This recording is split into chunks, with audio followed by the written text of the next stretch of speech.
Welcome to our continuing series, Questions and Answers, from the works of Sri Aurobindo and the Mother.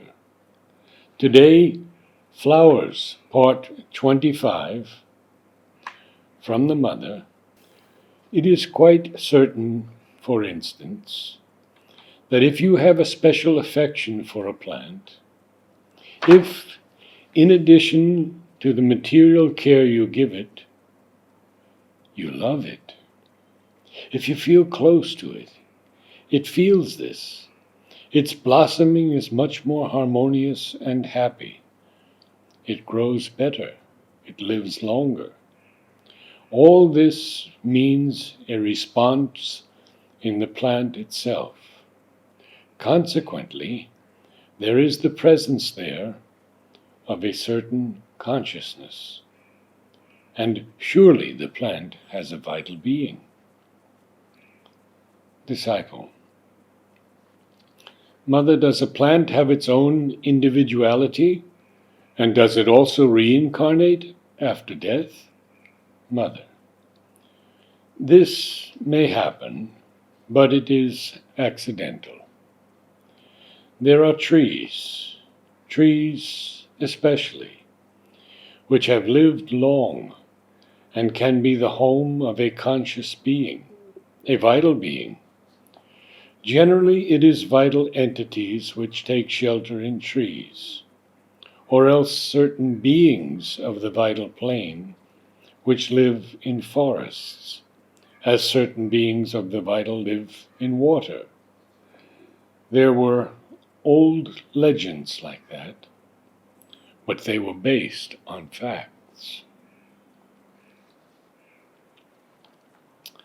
The plant serves as home and shelter, but the being is not created by the plant itself.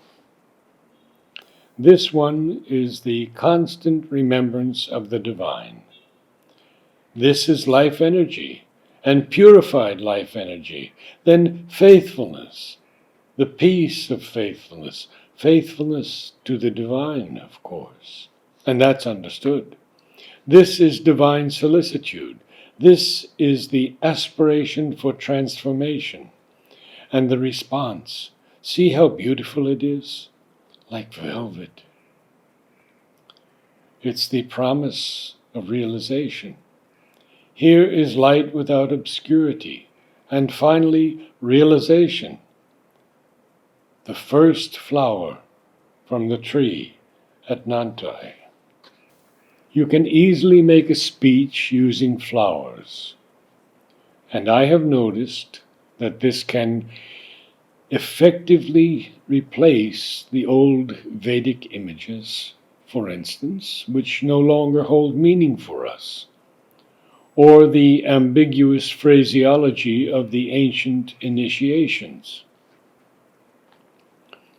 Flower language is much better, because it contains the force and is extremely plastic. Since it's not formulated in words, each one is free to arrange and receive it according to his own capacity. You can make long speeches using flowers.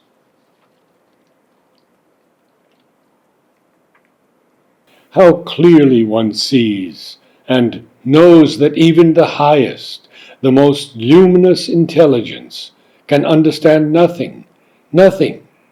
It is idiotic to try. Silence. All our aspirations, all our seekings, all our ascents always remind me of that flower I gave you the other day. It is something like that. Mother makes a vague, ethereal gesture, vibrating, very luminous, very delicate, essentially very lovely. But it is not that. Mother again turns her hand over to indicate an abrupt reversal. It is not that. The flower is Barringtonia speciosa, supramental action. Disciple. Sweet Mother, there's a flower you have named the creative word. Yes. What does that mean? It is the word which creates. There are all kinds of old traditions, old Hindu traditions, old Chaldean traditions, in which the divine, in the form of the Creator, that is, in his aspect as Creator, pronounces a word which has the power to create. So it is this. And it is the origin of the mantra. The mantra is the spoken word which has a creative power. An invocation is made, and there is an answer to the invocation. Or one makes a prayer, and the prayer is granted. This is the word which, in its sound, is not only the idea. It is in the sound that there's a power of creation. It is the origin, you see, of the mantra.